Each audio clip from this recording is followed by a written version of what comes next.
Creator is the one who made everything in the universe.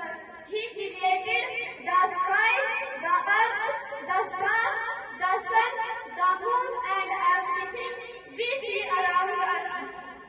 The Creator is Allah, who made us grow, us life, and provide us with food, water, and all the blessings we enjoy.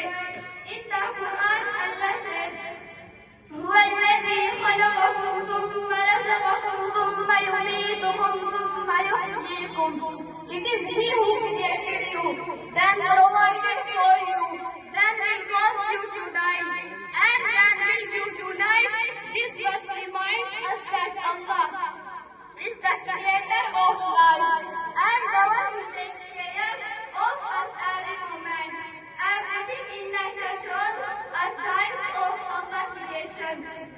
The beautiful flowers, the flowing rivers, the singing birds, and even the stars in the night sky tell us that there is a Creator who made them perfect